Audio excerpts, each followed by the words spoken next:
No, this week was funny. I think the funniest thing about this week thus far was improv with you, our NASCAR scene. Fuck yeah.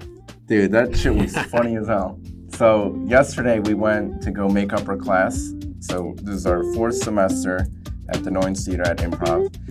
And this semester we're learning about finding your voice. And the Annoyance program has kind of been how to do improv. And it's very much about like, who are you? Like, what is your deal? What is your character? What do they have to offer this scene and this world that we're creating? And yesterday's class dove into whatever your partner is doing, who cares about that? Like, who are you and what is going to bring you the most joy in this scene so that you could bring the most to this scene so that the whole scene could rise up? So we were doing this game. I forgot the name of the game, but it was something weird. It had like the word weird in it.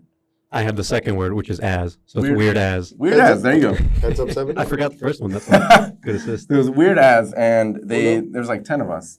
And they put 2 chairs at the front. The game of life.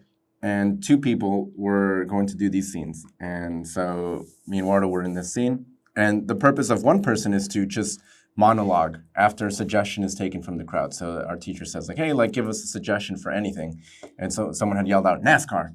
And so, okay. So now one of us was going to just start monologuing for 30 seconds to a minute about NASCAR. The first thing that comes into their mind and building a character around it.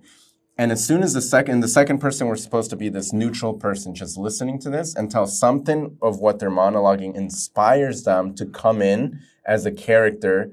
And both of them are talking to an interviewer. So they're not interacting necessarily with each other. They're sitting next to each other, but they're interacting with an interviewer. So you're not worried about talking to them directly. You're more like monologuing what happened in this event. And the interviewer does not say anything. So you're just monologuing. You're just looking at that third person that's not doing anything. Okay.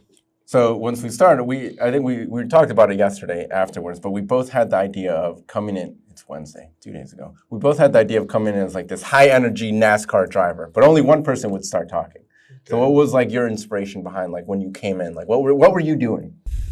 I think before I went down to sit down, I had the idea of just being like a cocky whatever, coming in with some hot energy. So when we sat down and they gave us NASCAR, I'm like, oh fuck, perfect. Like I have that energy and that's perfect, the perfect character for it. So immediately they said NASCAR. I think we waited both like 5 seconds. Yeah. It was literally like, it wasn't who was going to talk first. It was just more when you're inspired, you talk. Is this in class or in front of an audience? Both in class, but there's like your classmates are the audience. Oh, okay. So well, it's like 10 people. Okay. So I'll do it. Like immediately I got into character and I got up off the chair and I went to like the audience, be like, yo, I'll sign some autographs here. I'm right here right now. So this is again really cocky. So this is a real life for this guy, basically. Yeah. You're welcome. What's the fucking guy? Ricky Bobby. This guy, he said he had his inspiration. I was about to start and initiate because once someone starts and the other person doesn't talk. I piss excellence. I was gonna say that. I'm like, hey man, every time I wake up in the morning, I piss excellence. And that would have been my character for the next minute. Fuck. So I got up, right, and then I sat down. I started really hot, and then a wild story you told. I did, dude. I don't even know how I got there because again, all you have is NASCAR, and all you have is the character you build.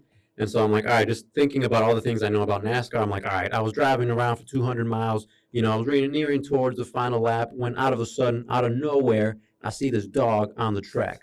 I was so far ahead of everybody that I decided to pull over and pick up little Sparky, put him in the car, Damn. And I got him in the car, and then I decided to go, and I still finished before anyone else got there.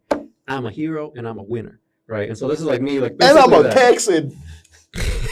So, right, the voice and everything comes out. So that was like, I said a bunch of other stuff too, but meanwhile, Anthony is sitting next to me, listening to what I'm saying and trying to find a character within what I said to help, not to help, but like to build his own. And also to like build the relationship because we're being interviewed for something. Right. Doesn't have like not something had to happen or just these two people were talking about something that's similar. Mm. And then that's where Anthony heard the perfect in where he jumped in. Because he's like, how often are like dogs just going in the race car? And so if he stopped, all right, who am I? Okay, you know what? And I chose to be. And right before that, he said some light blinded him while he was racing around. So in my head, I originally said I'm going to come in as like a little kid that had like a little light beam and I was trying to, fuck with his vision. Fuck with his vision.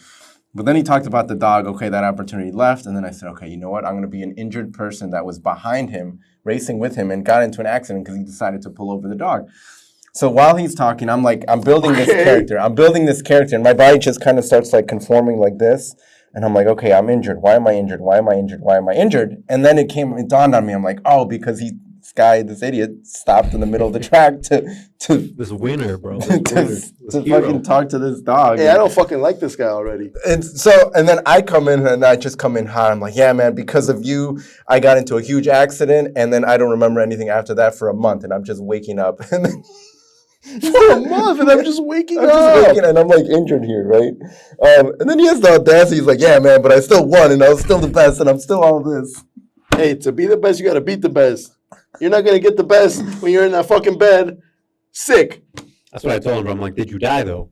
Did you die? And then the last scene before they cut it, he was like, I get a heart attack every morning when I wake up. And I was like, man, and I'm like, I pull out my Sharpie. I'm like, bro, fucking sign your cast. Go sell that shit. Yo! Nice. And I also said, I'm like, yeah, man, thanks to you, I don't have any legs. Yeah, they quickly devolved into this guy pal, what a lost hard everything. life. Hey, is everything all right? This guy has no legs, heart attack every morning. Well, he took inspiration from that SpongeBob character. Do you remember that? Oh, hell yeah. Every day I break my legs.